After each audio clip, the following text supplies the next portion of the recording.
attachments. Capsule of shoulder joint is attached on the anatomical neck, but medially it is lower by 2 to 2.5 centimeters. Lesser tubercle. The multipennate subscapularis arising from subscapular fossa is inserted into the lesser tubercle. It forms anterior relation of shoulder joint. Greater tubercle, it has 3 distinct areas. Upper one is for supraspinatus, from supraspinous fossa of scapula.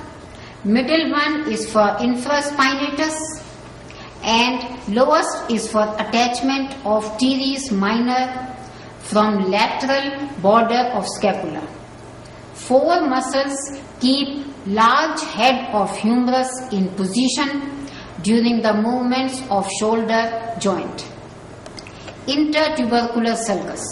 Lateral lip gives insertion to the pectoralis major muscle. This is a bilaminar insertion. Medial lip gives attachment to teres major, and floor is the attachment of big latissimus dorsi. The mnemonic is lady between 2 majors. Deltoid tuberosity provides insertion of deltoid muscle. The intermuscular tendons of acromial fibers of muscle are attached here. Medial border in its middle gives attachment to coracobrachialis, representing the medial compartment of upper arm. Anterior surface in most of its part gives attachment to chief flexor and prime mover of elbow joint, the brachialis muscle. Posterior surface in upper part gives attachment to lateral head of triceps brachii. Most of the posterior surface gives attachment to large medial head of triceps brachii. In between these 2 heads is the oblique radial sulcus containing important radial nerve and profunda brachii vessels. The third long head is from infraglenoid tubercle of scapula.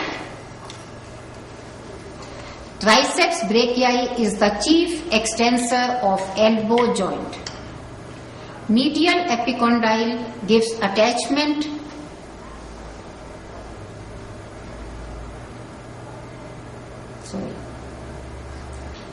Lateral epicondyle gives attachment to common extensor origin for superficial extensors of wrist joint. Upper 2/3 of lateral supracondylar ridge gives attachment to brachioradialis for partially pronating and partially supinating the forearm. Lower 1/3 of lateral supracondylar ridge gives attachment to extensor carpi radialis longus muscle. Lower 1/3 of lateral supracondylar ridge gives attachment to extensor carpi radialis longus muscle. Medial epicondyle gives attachment to common flexor origin for the superficial flexors of the wrist joint. Into the radial fossa fits the margin of head of radius during flexion of elbow joint. Show it on the skeleton. Skeleton में दिखा दूँ?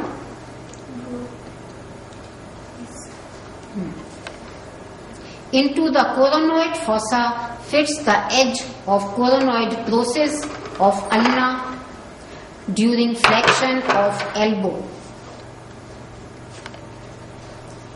Into the olecranon fossa fits the olecranon process of ulna during extension of elbow joint.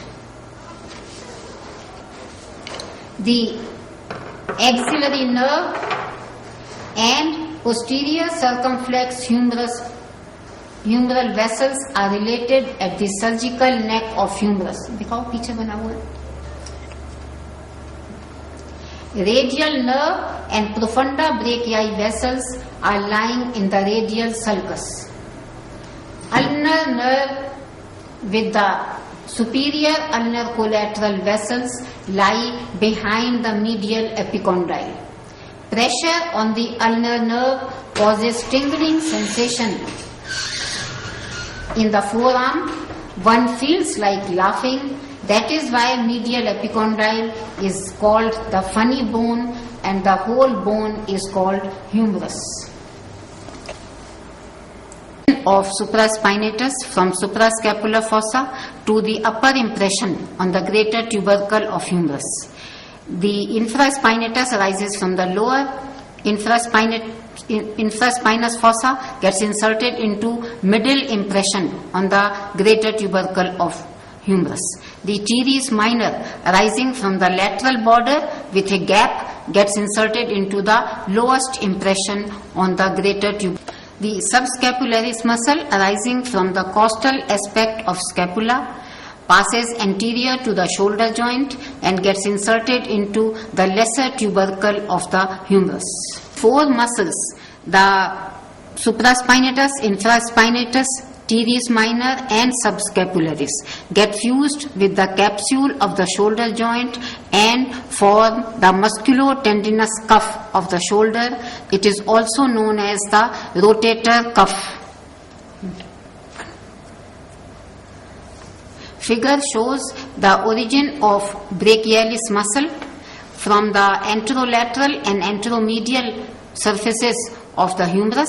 It passes in front of the elbow joint and gets inserted into the anterior aspect of the coronoid process of the ulna.